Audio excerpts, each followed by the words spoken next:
Welcome to the Cristen and Jeff Show. I'm Jeff. And I'm Cristen. And this is our first episode. Yeah. So this is the kickoff. Welcome. And so since you don't know who Cristen and Jeff are, like I said, they probably know who you are. Oh, yeah. Of course people when they show up, they know who Cristen is, but they don't necessarily know who I am. So let's just do it so we can introduce ourselves as to who we are. But we figure we go through the who, why, what, where, when, and how of the Cristen and Jeff Show. And so we can educate all our users out there. Users? Viewers? People? I act like we have so many. Are we using them? I act like there's so many of them out there. We just have so many, I guess Jeff's plan is to turn you from a viewer into a user, yes. Which he's either using you or he's going to ask you to use something. We didn't discuss that before coming on today. It's all fine. It's all right. It's my plan. Well, now it's out. But whatever. You're in sales. You have to at least give your pitch first. Well, then let's do that. So first, let's go with who we are. Okay. Now, Kristen's very humble, so I'll ask you some questions. Okay. I'm not even going to say what you're going to say about me, but so where'd you start your career? I started my career as a special education teacher in Texas. Yeah. And then somehow you transitioned to sales. Yes. So obvious thing, you go to school for teaching and then you get into sales. That's That's kind of the map you laid Absolutely. out, right? As a trajectory. I remember being in kindergarten and my father being like, "What do you want to be?" And I said, "Well, to be the best salesperson I can be, I have to start as a special education teacher," right? No, I didn't. Never said that. So I started as a special education teacher. I did that for about 5 years. Loved what I did. Then transitioned into a telemarketer opportunity with a third-party administrator out of Addison, Texas. It sucked for the first couple of weeks. So you're just getting on the phone and dialing away. Yeah, literally. Every call was, "Hi, this is Cristen. Hi, this is Cristen. Hi, this is Chris." Because the script, I couldn't get past even my name, and I was just using this god-awful script that was provided and had to make 100 calls a day. 100 calls a day. How long did you do that? 2 weeks. 2 weeks? 2 weeks. So what happened after 2 weeks? So the person that had hired me and 2 other individuals, I became close friends with one of the other guys that was hired at the same time, and we kind of made fun with it. We made contest out of it and spurred each other on, did lunch and all of that stuff. And then the person that hired us got fired. So there was that immediate, oh crap. Because I just left the world of teaching, which I knew and was comfortable in, and went to sales, and 2 weeks in, probably going to be let go. So next thing I know, this woman is in the role that the previous manager was in, and she sits me down with the other 2 people there and goes, "I don't know what you do, so just keep doing it." And if a sales manager says that, you're about to be let go. Because if they're paying you and they don't know what you're doing, you got an issue. And quickly after that, my buddy and I that were working there, we started working our heinies off to prove a point that they needed us. And then we both got promoted to be business development representatives. And then I moved to New Jersey to become a regional sales manager. And next thing I know, a few more years in sales, and I am addicted to human capital management systems and cloud-based technology. And in there, you win a few awards, I hear. I do. Do a couple good things. A couple videos of you out there on YouTube. Yeah, a few of them. Don't Google it. I already did. I already found you out there. There's room for improvement. No, you were good. You were good. Oh, thanks. And so kind of 0 to 60 or 0 to 100 of sales pretty quickly. And then you now, it's part of our story is both of us are in the real estate lifestyle right now. We both work for Keller Williams. And so we'll get into all that. But just the quick last question is, what's your thing in sales? Everybody has something they're really good at. What's your thing? My thing? That's a good question. We didn't go over this beforehand. So. None of this is really. I just hammer her with questions and put her on the spot, and then and then when it's his turn, he'll just talk about himself because he loves it. It's really easy to do that. So I would say, based on what people have told me, is my ability to align myself with the person I'm speaking with and trying to provide a solution for, and truly catering to their specific needs, and create a sales experience or a nurturing experience that truly makes them feel like I have their best interest in mind, which I do. That's the difference, is I'm not just acting like I do because I'm attached to an outcome. I genuinely care about doing what's best for every client I work with, even if it's telling them that it's best that we don't work together to that capacity. So I would say that that's my little thing. I would have said the same thing. Yeah. Your secret to your success is you actually care about people in the sales process, which is, it's not always seen. Most people want to close a deal. Yeah. And thank you for noticing that I actually care. You actually care. Actually do. Actually care, which is yeah. like me. I don't care at all, and that's you pretend like you do. I definitely care. You do good. I care. Okay. So do you want to ask me what I do, or should I just talk about myself the whole time? I really feel like you should just talk about yourself. So, thank you. It's my No, let's ask you a few questions. Oh, okay. So tell us, Jeff, you've had quite an incredible track record when it comes to your career. I've had the experience as a typical W-2 employee. You have not. You've actually started some companies. So tell us a little bit about that. So in high school, when I got out there, I didn't know what I was going to do. So I joined the Marines. And that certainly switched my life around. We could get into that some other time. But in 2000, I get out of that and I get into the tech world. I become a software developer, a back office geek. I like the back office geek. That's what you do as a software developer. That's all you do. In all the movies, you're software developer watching. This is, you're not. That's what you do, I guess. So, and in 2005, started my first tech company, and so from 2005 to 2012, started 4 companies. Some were great. Some are still running, and some of them didn't do so great. I remember I got sued for patent infringement, and I can still feel the way I felt when we figured that one out, which law and all that stuff is not fun and certainly doesn't cater towards who is right, more to who has the most money. I've certainly found out. And it was you. It was you that had the most money, of course. It was definitely not me that had the most money at that time. I think my income in that year was $13,000, if I remember correctly. So it was kind of fun to go back and look at my taxes recently, since we just did them. Yeah. But throughout all of this, I've always loved coaching. So I coach athletes or coach people, help people with business. And so the last 10 years or so, have always taken time to do business coaching, sales coaching, some sort of that. And that was my passion. And so if I had to say like where it all led me to was helping people who have some sort of disconnect between where they are and where they want to be, their current state versus their future state, and helping people through that. And so that's what, interestingly enough, brought me to Keller Williams. I'd never been in the real estate world. Neither had I. You'd never been in the real estate world. No, other than owning a home myself previously. That's the only real estate experience that I had had. And both of us had an experience with, we'll tell the story real quick. We get a friend introduces us to Keller Williams. And part of the things I preach when as a business coach, I said, if the opportunity comes along, you have to check it out. So if someone says, hey, you should go check this out, you go, I would never do that. You say, all right, I'll check it out. Who knows? I remember hearing this great story about Michael Jordan, that one of his coaches was standing next to him, and this random guy comes up and tells Michael Jordan, the greatest basketball player of all time, how to improve his free throw. Random guy. And someone looks at the coach, because Michael Jordan apparently sits there and nods his head and says, thank you. And a guy goes up to the coach and says, Coach, did that guy just give Michael Jordan advice about how to shoot a free throw? And he said, yeah, he did. And he just listened to it. And he goes, his father told him that always listen to advice and then choose whether or not it's valuable to you. I love that. So same thing here. We decided to go take a look. And so fast forward, we end up going to there's this conference, big annual conference called Mega Camp.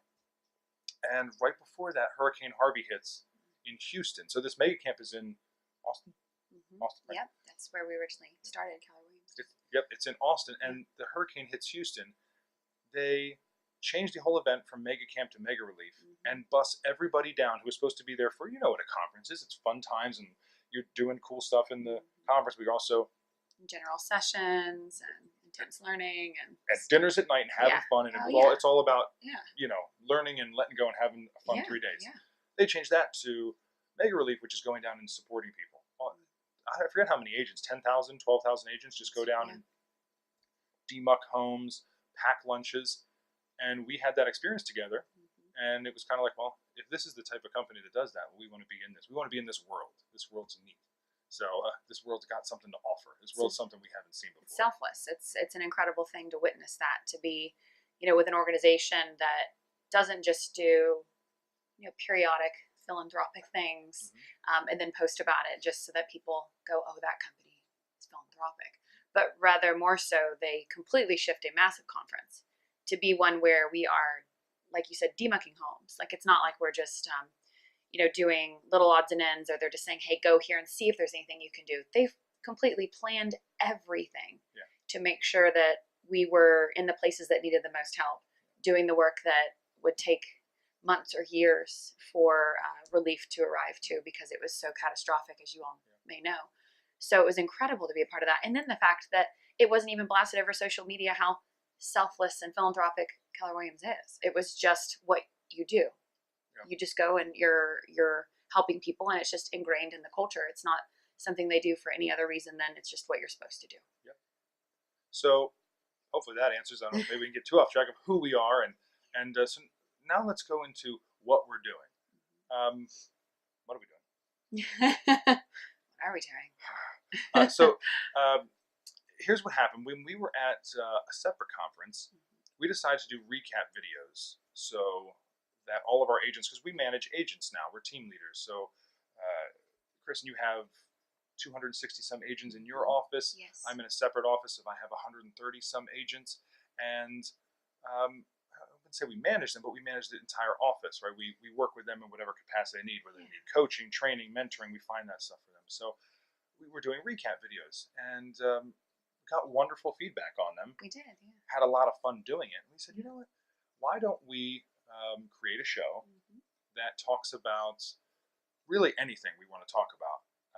But we called it the story of leads, leverage, and love. So the life of sales, the life of figuring out how to get through all that's in life, and then the thing to get you through everything, which is love. And so we would run that whole gamut, I guess. So it's a show meant to, I would say, selflessly, we want to pass on knowledge that we've learned, because we've done a lot of things. Yes. Some very stupid. Yes. Some very foolish. And we've learned a lot of things the hard way. We have, yeah. And we've also taken a lot of risks and done a lot of, things that did pay off and things that didn't pay off. We want to pass on what we've learned and what people taught us. And then also, selfishly, it memorializes time together. Like, we get to do the show, and it forces us to spend time talking about this stuff and do this stuff, and it's time for us. So we really just saw it as a huge positive. Absolutely. So, good? Did I do a good what? You did a good what? I'm a good what? Okay, so then why? Why are we doing this? Well, I would say that I just covered that, didn't I? You did. The one piece you left out is letting them know that we're committed to this from a standpoint of we're going to come in on a weekly basis, right? Isn't that what our game plan is? Yeah. Yeah, so we're planning on coming to you guys once a week. We're going to potentially bring in some guests every once in a while. That's a good point. So the format of the show, I guess that's a good what thing too, is generally break it down to 4 sections or chapters. We start off by Kristen and I talk about whatever we want to talk about. And we'll say that we Lord just don't knows what it's going to be. we don't plan this. We just start talking. Yeah. And it's, current events, what's going on in our lives, any things we've learned, kind of just like we're doing now. And then we're going to have a focused subject. So like for today, our focus subject is why real estate. And then we want to talk about, if you're new to real estate, why you would want to get into that, or any advice you would have for that. Yeah. And then, so that's like, a 10, 15-minute clip. Third section is a guest.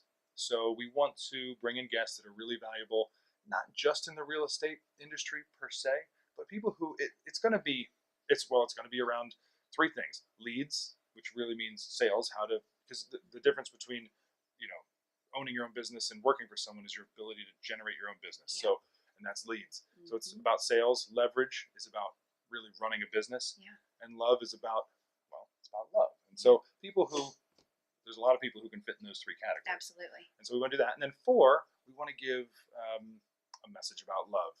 I told Kristen, I said, I'm really uncomfortable giving advice about love because I feel completely unqualified. But we've gotten so much advice and heard so many things along the time, we want to pass that along.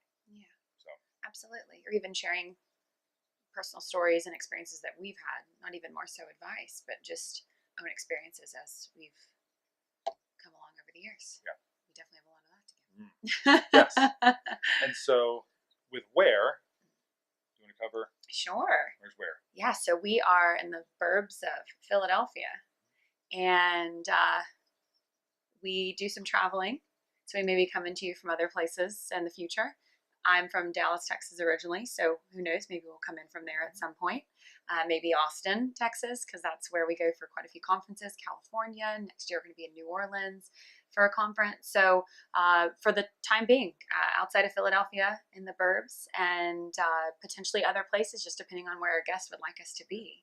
So really catering to that. That's where we are. And right now we're in our place, Mm-hmm. and Cristen set this thing up because she has incredible ability to stage a place and make it look good. If I set it up, it would not look anything. It would just be an empty room. It would look like we were homeless. So well, you don't want to see what's happening behind the camera. yeah, that's me. Yeah, behind the camera. That's him. Just turn around. And Foil, lights, all kinds of stuff. Just Yeah. for you guys. See, I'm good at just that for part. our users.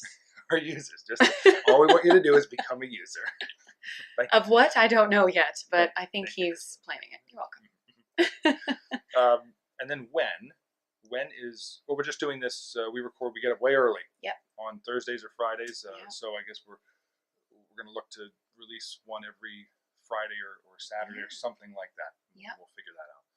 But we wake up early, like really early, like too early. Yeah, I don't think it's that early. Yeah, see? No, it's not too early, but it feels good to wake up that early. Sometimes, if the kids wake up in the middle of the night, it's too early. That's true. If I have a couple margaritas, it could be too early. Yeah, that's true. That's true. But so far, we're feeling pretty good. Feeling good. Yeah. And Well, then- it is our first episode. So pressure was on. And then the how. How are we going to do this? Is there even a how? So, I say so a lot. I feel like It's okay. saying so. You don't say so. You say so. It's a good transition. It's word. good. So let's do it.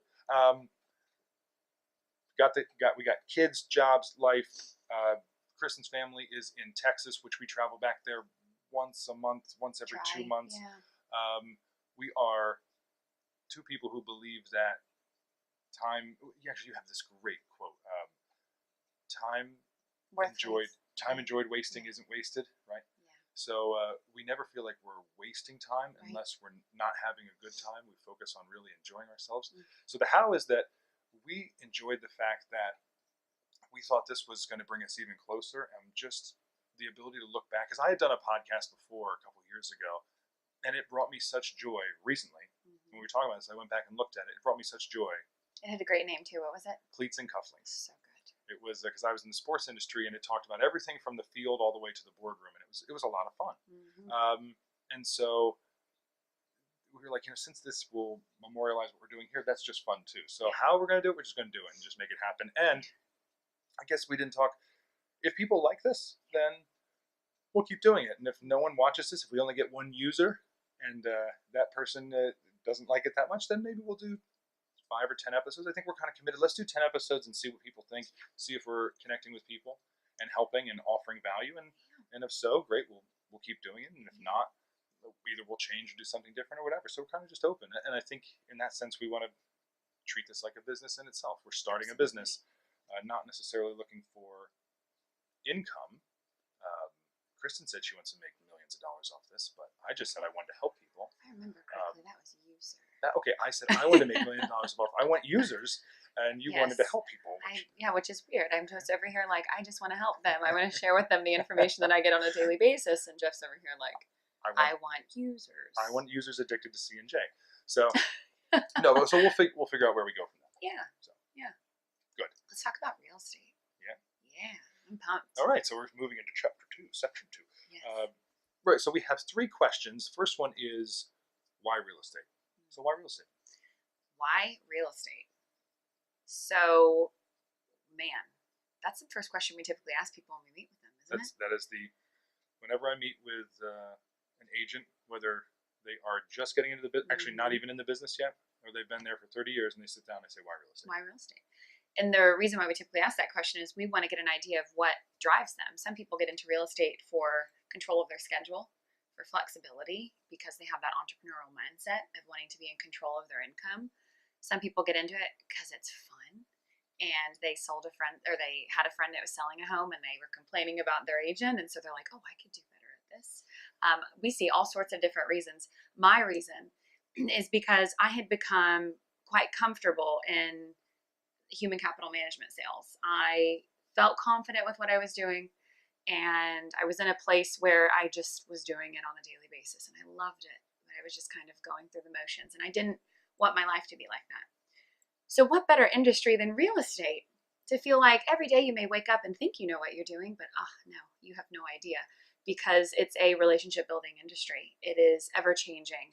Every home is completely different. No matter how many inspections you've been through, no matter how many listing presentations you've done, no matter how many new home buyers, veteran home buyers, or sellers you've worked with, every relationship is going to be completely different. And that's exciting to me, that sales is sales for the most part when it comes to how to be successful in it. It's relationship building, empathy, genuinely caring about who you're working with, as well as obviously having industry knowledge. But there's something exciting about knowing at any moment there could be a shift. At any moment there could be something that happens to a neighborhood that completely just changes the way that we support people in that area. It's exciting. It's also exciting knowing that there are 260 people in my office that are all doing it and all moving in the same direction, which is to help people. But then they all have those other little reasons why, like I said, whether it's flexibility, they are single parents, they are dual career, whatever it is, it's exciting, really exciting. Yeah, I mean, I never really thought about real estate before I got into real estate. Right. When someone asked me, would you meet with Keller Williams? It was Beth Sandberg. She said, would you come meet Keller Williams? I said, sure, but I didn't even know what that was. So that's my knowledge of real estate at the time. Me too. What I learned, I would say quickly learned, it actually took me a while to learn, what I realized was selling homes is not very attractive to me. It's not a big deal. I don't care about selling a home at all. More than I care about selling any other widget, like selling tech or selling business coaching. It just didn't matter to me. But what I realized was that there were agents who took that to a totally different level, and they aren't selling, actually I should say selling houses versus selling homes, but even deeper, was that when somebody or a couple is buying a home, they're going through a huge transition. They are taking out the biggest loan they're ever going to take. Yeah. They're making a huge commitment. Yeah, 15, 30 year. Mm-hmm. And the commitment they make definitely is going to affect their life. You get into the right home, can do a lot for you. If you get into the wrong home, it could be a big stress on you, right? Yeah, absolutely. But what was beyond that was that people saw themselves as not just people who, or agents saw themselves as not people who just sold homes, but as ones that would help someone through their whole life. So taking it in this instance, I could be an agent and say, Mr. Smith, what would you like? You want a house? Here's a house. You buy it? Yay. Or I can be an agent who says, Mr. Smith, what are your goals? What's your future look like in 5 and 10 and 20 years? Here's all the people you need to know to get there. Let me find you a home that suits you now, and let me work with you and be a part of your life for the next 20 years to help you get there. Even the little stuff. Here's the plumber you need to know. Yeah. Here's the electrician you need to know. Here's the financial planner you need to know. Oh, you're in this industry? How about these people I know? Because you end up being the person who knows everybody. And if you have that type of attitude, that kind of a coach in some ways, like you're this piece of a person's life. If you have that attitude and you say, okay, I'm going to connect this person, they could turn around in 10 years and say, my whole life is different because of this real estate agent. They connected me with people. That's cool. It is. That, I didn't realize that and thought, well, that's my why for real estate. That is something that you have such freedom to do, and you can have such an impact. I think impact is a cool thing when you're an entrepreneur.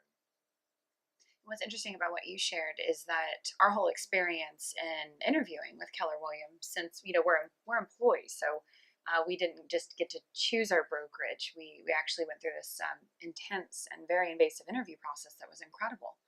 And part of that is they're not just envisioning our now. They want to see our 5-10 year plans. They also want to talk about our history. So why don't we do that with our clients? Why don't we do that with every person we interact with? Obviously not on such a deep scale to where it's sitting down and getting into all the personal details. But why would we not, and with every person that we meet with, say, I'm excited for where you are now. Where do you want to go? What does that look like for you? And it kind of works slightly in tune with that saying, not the golden rule of treat others as you want to be treated, but rather the platinum rule of treat others as they want to be treated. And sorry, my spring allergies, gotta love it. So you got the water. I know. Frog in my throat. So the platinum rule is so important, treating others as they want to be treated. So we always make the assumption how others want to be treated based on what we want to be treated or how we want to be perceived. So if we stop to do exactly what you've just mentioned, which is get to know them, their needs, their hobbies, their goals, then we'll be able to do the platinum role, which in turn is going to lead to lifelong relationships and not just that person was a past client, I sold their home, which in turn is going to yield more business and referrals, which is great. That's not why you're doing it. Don't be attached to the outcome. But isn't it incredible when that comes from it? Yeah. And, I laugh a bit because you said it an invasive interview process. So I think people are like, wait, not what do they do to them? No. But I want to add in this one thing. Crystal was doing this part of the interview process. What is it? Is it the personal timeline or something? Oh, yeah. She did a really nice job. Oh, yeah. It was interesting to go through. But you feel naked going through it in some ways. Because here's what she does. She takes out this huge piece of paper, and she's high school or birth or? So mine was high school. Mine started high school. Okay, high school. Yeah. So what year did you go to high school? And so you write that down. And you're sitting there thinking, like, how am I going to talk about high school? Like, I don't even remember what there is to talk about with high school. Yeah, I can't even remember what she asked, but she literally goes through high school, college, if you go to challenges college, that you had there. Yeah, biggest lesson. And she did this whole thing, and this takes, I don't remember how long it takes. Quite a while. You're in some weird way, it's hard to make me nervous at 40 years old, but you're just like, again, you feel like peeled back. Wow, you know everything about me. So they take this whole thing, and they're just asking you a bunch of questions. And when you're done, you have this huge sheet of paper on the wall, bunches of sheets of what you've done in your life and where you've gone. And I tell you what, I thought it was brilliant. It really is. But no one's ever done that. And I think that's why, you feel naked when you're going through it, is because we all most likely have a perception of what the interview process is like. If you've been a 1099 person your whole life, God bless you. You are freaking awesome. You're either broke or awesome. Yes, this is true. One of the two. I found comfort in being a W-2 employee. I found comfort in that. Not because I loved working for someone, but I loved knowing that there was a steady income. Like a lot of people, it feels good. And so as a teacher, even though that steady income was quite small, I was grateful for it.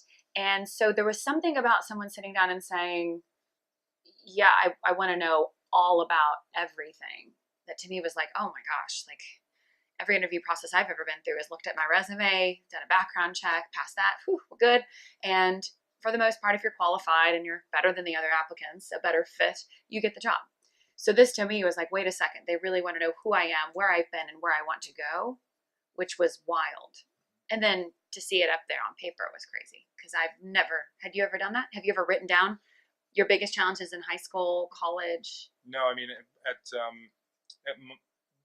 the one company I had, the biggest point, I had 500 employees. Wow. So I certainly know a lot about the hiring process, and unfortunately the firing process, which is, I talk about all the time about if I only knew what I knew now about hiring. And, but so few times, never did I, and I will say never did someone, because they also do this thing where they ask you, where do you want to be? Where do you want to go in life? Yeah. I'll tell you, that question's a big question to ask somebody. Just the fact that you cared. But they don't just ask you that question. They walk you through this whole thing about how do we help you get to where you want to get to. It's weird. That's a good word. It's weird to go to a job interview and someone say, how do I help you? Oh, yeah. And then if they just ask that, it would be nice. But to say, how do I help you? And then take you through this whole thing. It's called the motivational chart. About what's your motivation? Where are you trying to get to? It intrigued me. Remember, I went to this job interview completely disinterested. Oh, right.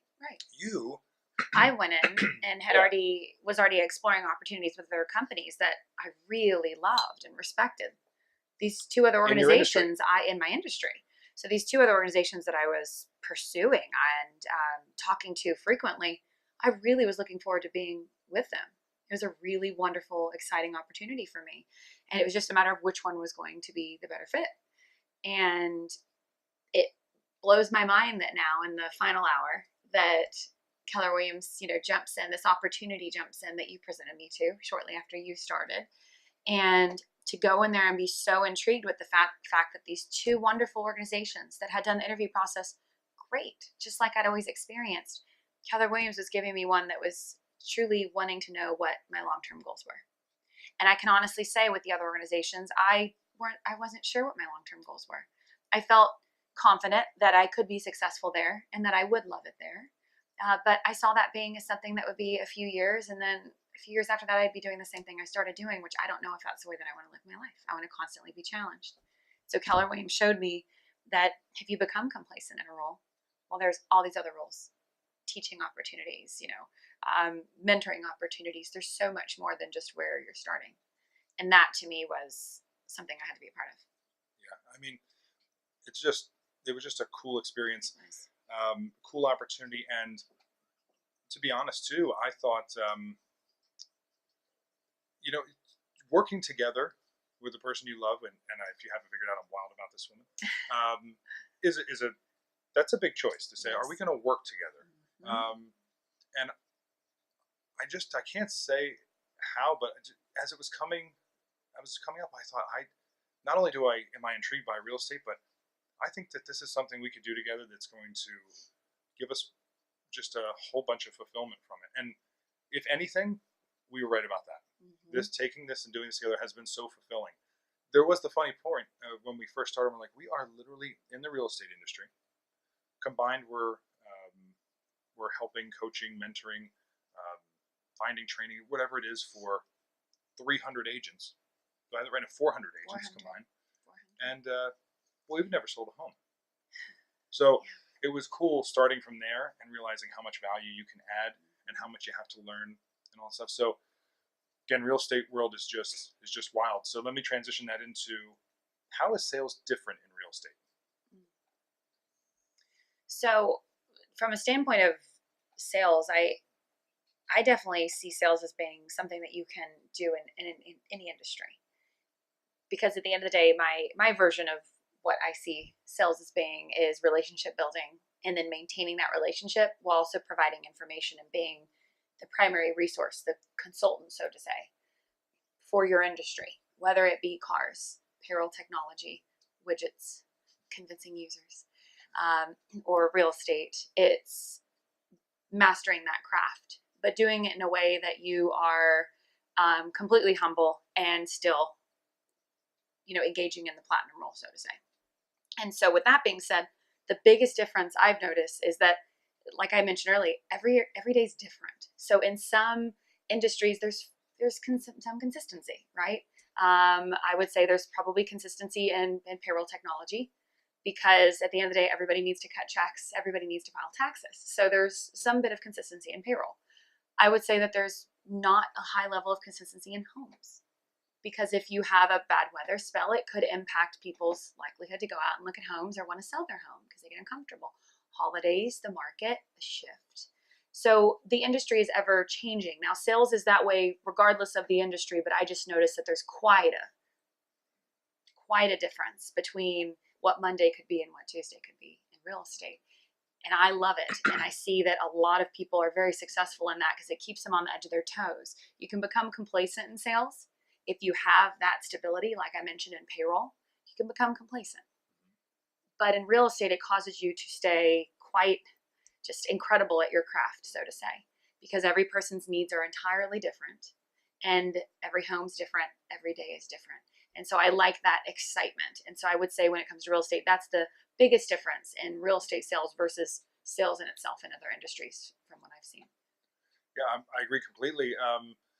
When I was a business coach, the number one question you get asked when you meet with someone is, well, how are you going to help me sell power cannons or wind turbines if you don't know anything about wind turbines? And you're like, if I had to know something about wind turbines or power cannons or IT or widgets, this wouldn't be a job. Right. You sell wind turbines, but you sell them to people. Yes. I'm here to train you how to talk to people. Yes. Right. How to interact with people, how to take them through a sales process. So in that sense, there is no difference in real estate. However, Mark Giosa jokes about this. It takes 60 hours of training to get your real estate license. Mm-hmm. It takes 300 hours of training to get your license to cut hair. It's crazy. So not that's important, because if someone messed up Kristen's hair, it'd be dumb. Okay, so it's important. That is not true. If someone messed up my hair. I know. He takes his hair very seriously, very as seriously, you can tell. Very seriously. So Hours did, of so did grooming. God. God It's took all my hair exhausting. very seriously He and took did. it off. Spend extra time on you. Thank you. But so with that said, when it only takes 60 hours to get into real estate, and it's not very expensive in that sense, Right. you know, Carrie at my office jokes that you could buy a hot dog truck for more money than it'd be more money to start a hot dog stand than it would be to start a real estate career. It's crazy. That means the market gets flooded with people. Sure. So here's the stat that I'll say I've never heard in any other industry, and you can tell me if you have. 85% of people who buy their home with an agent say they will use that agent again when they buy their house. So people typically buy a house every 7 years. We'll take that for the average, right? Feels good. That agent's probably like, awesome. Don't need to worry about them. They verbally committed to using me again. 85 out of 100 people I do business with, they say they want to do business with me again. Yeah. Thumbs up. Awesome. 15%, I think it's lowest, it might be 12%. 12%. 12% actually use that same agent on their next transaction. So you see, most people are not trying to massively affect the lives of the people they're working with. They're trying to sell them a home. Yeah. Or even if they are trying to affect their lives, they're not doing enough work to be memorable. Right. They enjoyed the process, but 7 years later, they don't even remember who you are, and someone came along and took your client. Mm-hmm. Real estate is not a place to mess around if in complacency. They're like when I was in the tech industry, you could sell stuff over and over and over because they were just your clients. Not here. You always need to work to protect your clients, to service your clients, to do that stuff. So it is extremely competitive. Yeah. Anybody can get in the market and become your competitor almost immediately. They can do it within a couple months. Mm-hmm. And there are people who, right now, today, will go get their license and become a heavy hitter in the industry. Oh, absolutely. And so, absolutely. And it's not like they're recreating a wheel. Here's the amazing thing about it. The people that are profoundly successful in real estate, which we have top people in both of our offices. I mean, top people. Yeah, who are some of your tops? Who are some of the people you respect most there? Lauren Dickerman, the Dickerman team. We have Matt Gorham team. We have Cristen and Caleb Connect. Incredible group of guys over there. Wonderful, wonderful teams. We have just unbelievable teams. Doug Strickland, Janelle. I could keep going. And I'd love to give them all credit. And then we have individual agents. Like we have Mike Cianci. Oh my gosh, Mike Cianci and Amy, who works alongside him. They're killing it. And what's amazing about people like Mike is he literally lost a listing presentation, and he tells this story, so I'm sure he'd be comfortable with me sharing it as well. He lost a listing presentation because he thought, well, I'm getting them anyway, so I don't have to put much more effort in because I'm good at what I do, and he was great at what he did. So he went in, he lost it. And that night, he made the decision that the next morning he would get up at 4 a.m. every day moving forward. Okay, that's what he needed to do. And he was going to do a complete overhaul on his listing presentation. And he would never go into another meeting again without being completely prepared and having multiple touches. I mean, his touch campaign is unbelievable to the point that people probably think that the amount of mail they get from him or the amount of calls and contacts they get from him that he's their friend. And he probably is, and that's the difference in him. Right. And just seeing that is really empowering and exciting. He's not doing anything, and he'll be the first to admit, he's not doing anything that other people couldn't do, which is why he shares it, because he wants to see other people doing it. He wants an even playing field. He doesn't want to be going and working with co-op agents that he sees the way that they treat the buyers or the sellers. We all of us want to see equal playing fields.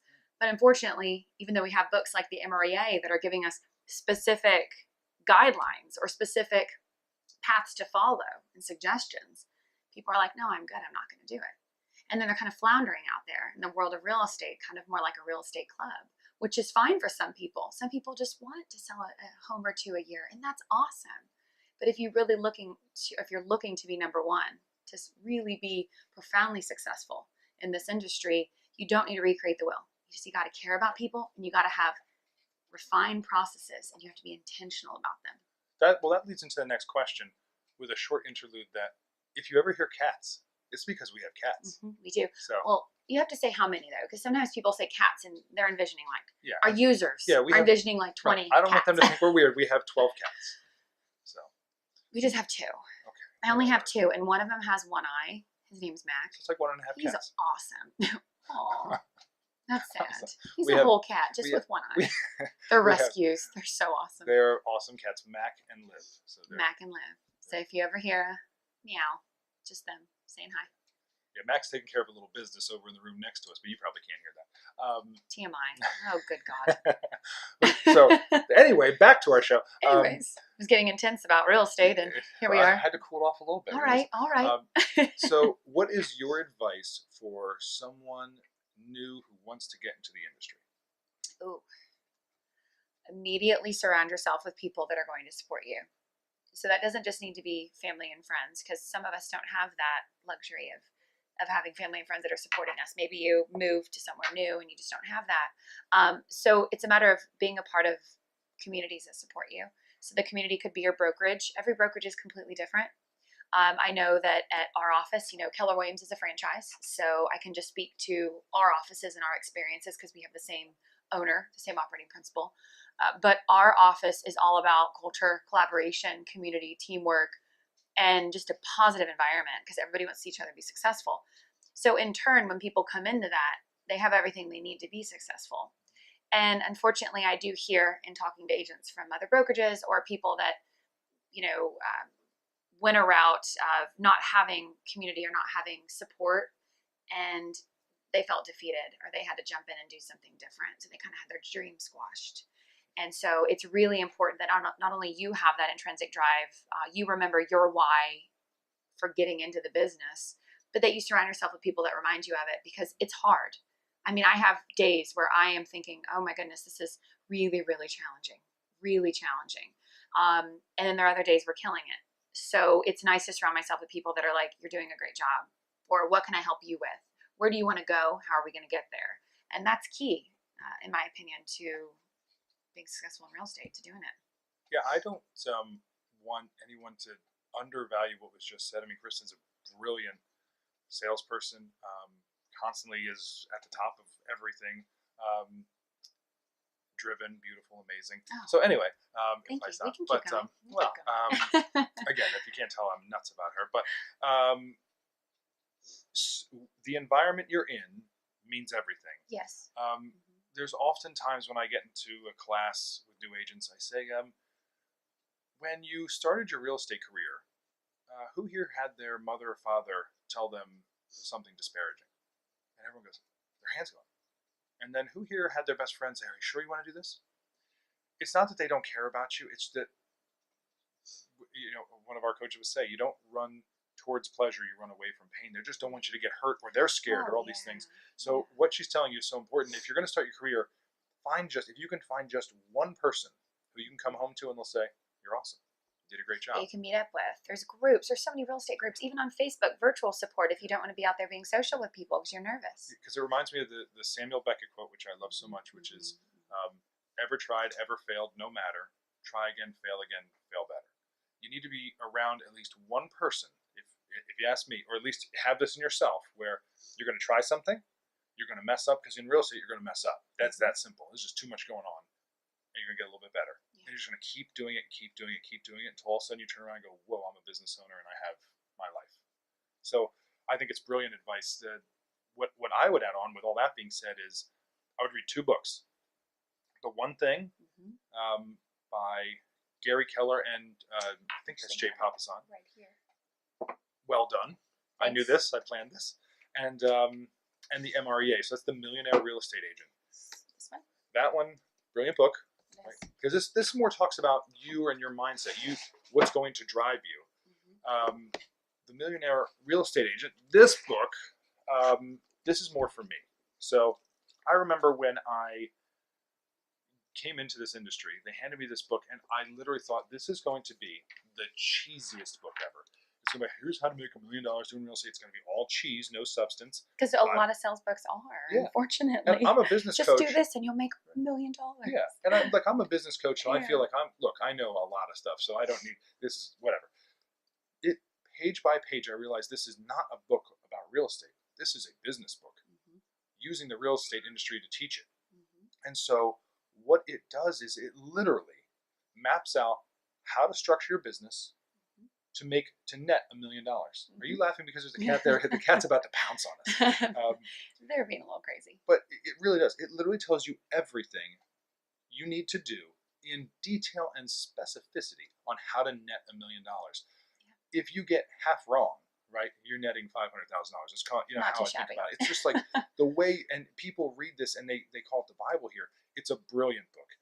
If you read those 2 books, that's a great way to start your real estate career.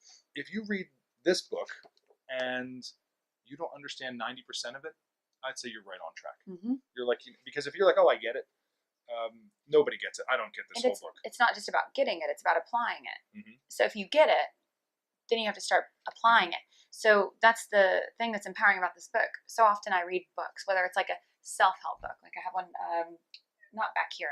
It's something about the key to happiness or something like that. And they're wonderful books. They're wonderful suggestions, and they're nice to read, just reminders. And what's incredible about this though is it's teaching you and it's telling you to apply it. And if you apply it, this is the result.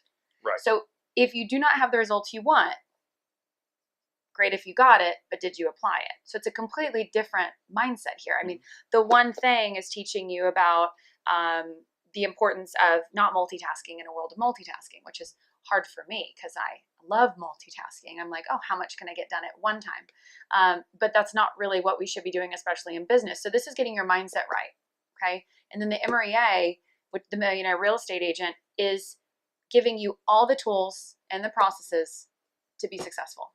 But you have to apply them. If you read them and you get it or don't get it, don't apply them, then it's completely useless. You got it right. And if you hear thumping, it's because Cristen gets passionate thumping these books. She's like, yeah, that book is important, and she's right. No, you're important. you're right on this. You actually said it. You said it perfectly. So, so again, new agent. If you have questions, you can ask us anything you want. Oh, you have another book. One more, Inspiration. This is one of the first books I was ever given.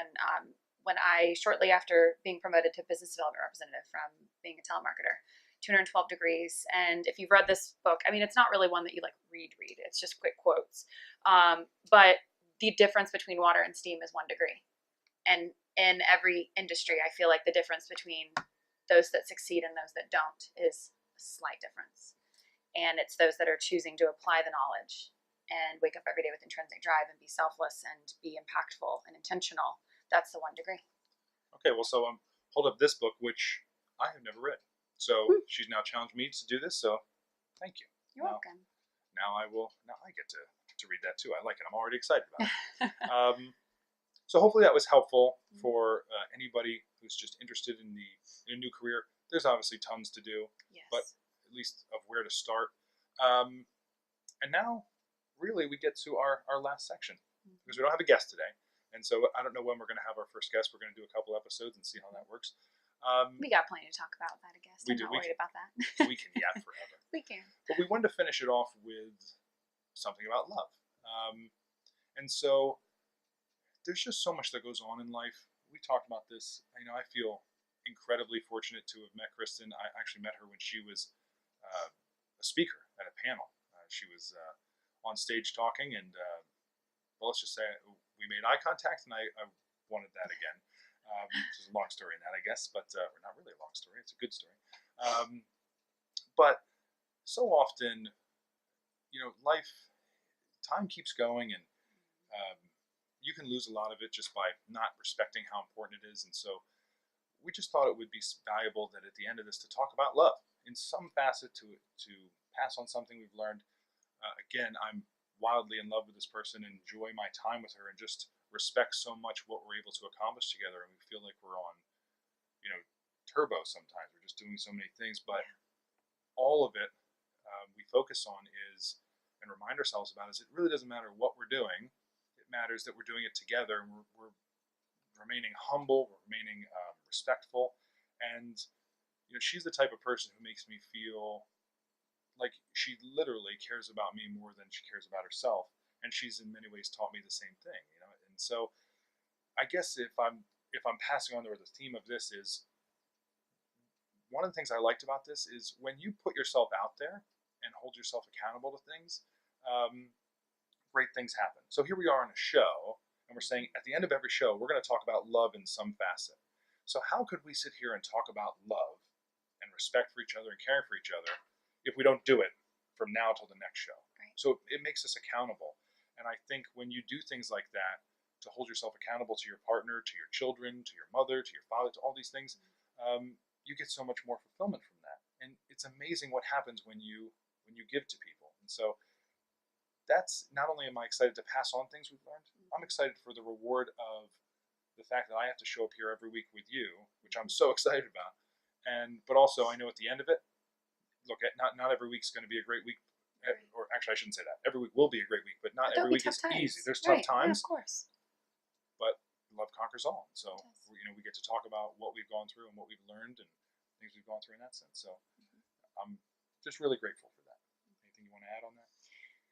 Just, we talked earlier about the importance of surrounding yourself with people that are going to support you, remind you of what your potential is. And this to me is like way out of my comfort zone. So if you've seen our videos that we've done previously, not on this podcast, not on this session, but our previous videos with Keller Williams, people were saying we're so good. And that was so nice because I was extremely uncomfortable because I, not only just coming from the W-2 world, if you keep your life private, but also just coming from the world of, I don't know, being a Southern gal, we just don't share things. What happens in the home stays in the home, and we put on a smile for the most part and do business. And I respect the hell out of people that can do that. But I think it's more important in this day and age to be vulnerable. And reason being is because I feel like a lot of people can get lost in feeling like everybody's life is perfect but mine.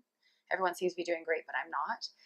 And so with that being said, I love that you challenged me in the most positive way to do this, because this is like something that makes me a little nervous, but in the right ways.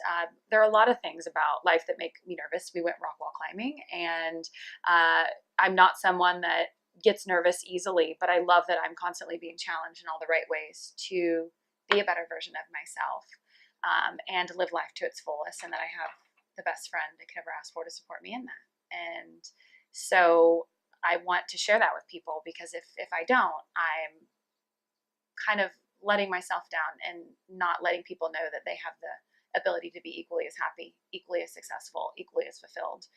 Because I didn't know it was possible for myself just a couple years ago. I didn't think that I really could achieve the level of happiness that other people had. And so it's now exciting to be in that place where I want to share it, talk about the good, the bad, the ugly, all of it, and give other people the opportunity to see that they can have the life that they want by design, not by default.